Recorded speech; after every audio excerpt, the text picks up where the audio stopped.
Hello there, you perfectly lovely muggles. My name is Sarah and I'm reading from Harry Potter and the Philosopher's Stone by J.K Rowling. I'm reading the very final part of the chapter, The Journey from Platform 9 3/4. It's not a very long one. What house are your brothers in? Asked Harry. Gryffindor, said Ron. Gloom seemed to be settling in on him again. Mum and Dad were in it too. I don't know what they'll say if I'm not. Don't suppose Ravenclaw would be too bad. But imagine they put me in Slytherin. Oh, that's the house that you know who was in? Yeah, said Ron. Flopped back in his seat, looking depressed. You know, I think that the end of Scabbers' whiskers are a bit lighter, said Harry, trying to take Ron's mind off the houses. So what do your oldest brothers do now that they've left anyway? Harry was wondering what a wizard did when he'd finished school. Charlie's in Romania studying dragons and Bill's in Africa doing something for Gringotts, said Ron. Did you hear about Gringotts? It's been all over the Daily Prophet, but I don't suppose you get that with the muggles. Someone tried to rob a high-security vault. Harry stared. Really? What happened to them? Nothing. That's why it's such big news. They haven't been caught. My dad said it must have been a powerful dark wizard to get round Gringotts. But they don't think that they took anything. That's what's odd. Of course, everyone gets scared when something like this happens in case you know who was behind it. Harry turned the news over in his mind. He was starting to get a prickle of fear every time you know who was mentioned. He supposed that this was all part of entering the magical world. But it'd been a lot more comfortable saying Voldemort without worrying. What's your Quidditch team? Ron asked. Oh, I don't know, Harry confessed. What? Said Ron, looking dumbfounded. Oh, wait, it's the best game in the world. He was off explaining about all the 4 balls and the position of the 7 players, describing famous games that he'd been to with his brothers and the broomsticks he'd like to get when he had the money. He was just taking Harry through the finger points of the game when the compartment door slid open yet again, but it wasn't Neville, the toadless boy, or Hermione Granger this time.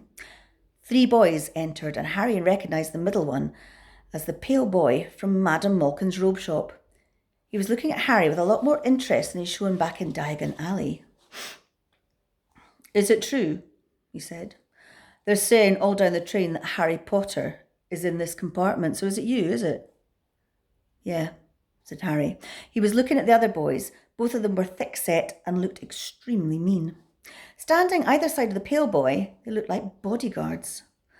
Oh, this is Crabbe and this is Goyle, said the pale boy carelessly, noticing where Harry was looking, and my name is Malfoy, Draco Malfoy. Ron gave a slight cough, which meant he might be hiding a snigger. Draco Malfoy looked at him. Think my name's funny, do you? No need to ask who you are. My father told me all the Weasleys have red hair, freckles, and more children than they can afford. He turned back to Harry. You'll soon find out some wizarding families are much better than others, Potter.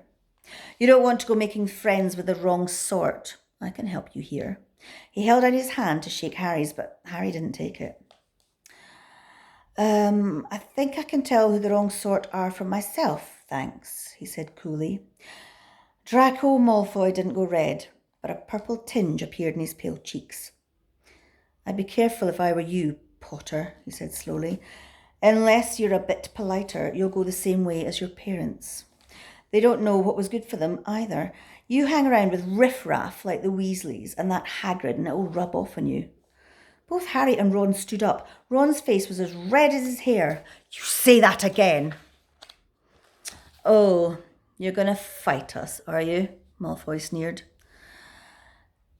Unless you get out now, said Harry, more bravely than he felt, because Crabbe and Goyle were a lot bigger than him or Ron. But we don't feel like leaving, do we, boys? We've eaten all our food, and you seem to have some. Goyle reached forward towards the chocolate frogs next to Ron. Ron leapt forward, but before he'd so much as touched Goyle, let out a horrible yell. Scabbers, the rat, was hanging off his finger. Sharp little teeth sunk deep into Goyle's knuckle. Crabbe and Malfoy backed away as Goyle swung Scabbers round and round, howling, and when Scabbers finally flew off and hit the window, all three of them disappeared at once. Perhaps he thought there was more rats lurking amongst the sweets, or perhaps they'd heard footsteps because a second later Hermione Granger came in. "What has been going on?" she said, looking at the sweets all over the floor and Ron picking up Scabbers by the tail. "I think he's been knocked out," Ron said to Harry. He looked closer at Scabbers. "Oh, no, I don't believe it. He's gone back to sleep." And so he had. "You've met Malfoy before?" Harry explained about their meeting in Diagon Alley. "I've heard of his family," said Ron darkly. "There was some of the first to come back to our side after you-know-who disappeared. Said they'd been bewitched. My dad doesn't believe it. He said Malfoy's father didn't need an excuse to go over to the dark side." He turned to Hermione. "Can we help you with something?" "You'd better hurry up and put your robes on. I've just been up the front to ask the driver and he says that we're nearly there. You haven't been fighting, have you? You'll be in trouble before you even get there." "Scabbers has been fighting, not us," said Ron, scowling at her. Would you mind leaving while we change?" "All right, only came in here because people outside are behaving very childishly, racing up and down the corridors," said Hermione in a sniffy voice.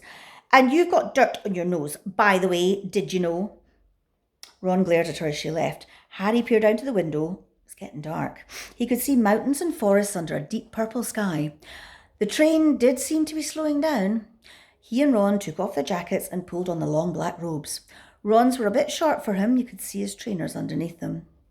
A voice echoed through the train. "We will be reaching Hogwarts in 5 minutes' time. Please leave your luggage on the train. It'll be taken to the school separately." Harry's stomach lurched with nerves, and Ron, he saw, looked pale under his freckles. They crammed their pockets with the last of the sweets and joined the crowd thronging the corridor. The train slowed right down and finally stopped. People pushed their way towards the door and out onto a tiny dark platform. Harry shivered in the cold night air. Then a lamp came bobbing over the heads of the students, and Harry heard a familiar voice.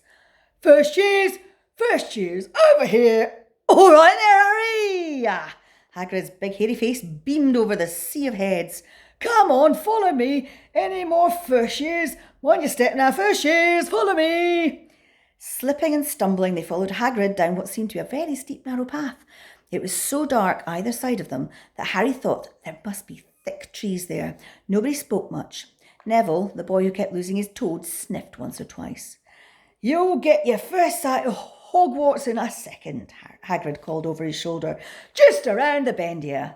There was a loud "Ooh!" The narrow path had opened suddenly onto the edge of a great black lake. Perched atop a high mountain on the other side, its windows sparkling in the starry sky, was a vast castle with many turrets and towers. "No more'n 4 to a boat," Hagrid called, pointing to a fleet of little boats sitting in the water by the shore. Harry and Ron were followed into their boat by Neville and Hermione. "Everyone in!" shouted Hagrid, who had a boat to himself. "Right then, forward!" And the fleet of little boats moved all at once, gliding across the lake, which was as smooth as glass.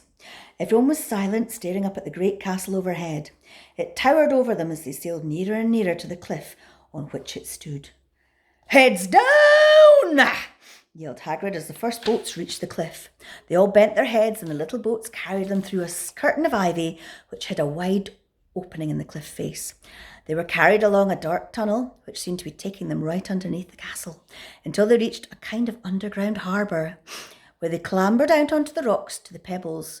"Oi, you there! Is this your toad?" said Hagrid, who was checking the boats as people climbed out of them. "Trevor!" cried Neville, blissfully holding out his hand. Then they clambered up the passageway in the rock after Hagrid's lamp, coming out at last onto a smooth, damp grass right in the shadow of the castle. They walked up a flight of stone steps and crowded around the huge oak front door. "Everyone here? You there? Still got your toad?" Hagrid raised a gigantic fist and knocked 3 times on the castle door. Excellent. Right, hope you've cleaned your teeth. Hope you've washed your hands. And now I want you to go to your bed, snuggle in nice and tight. Just have a great big cuddle.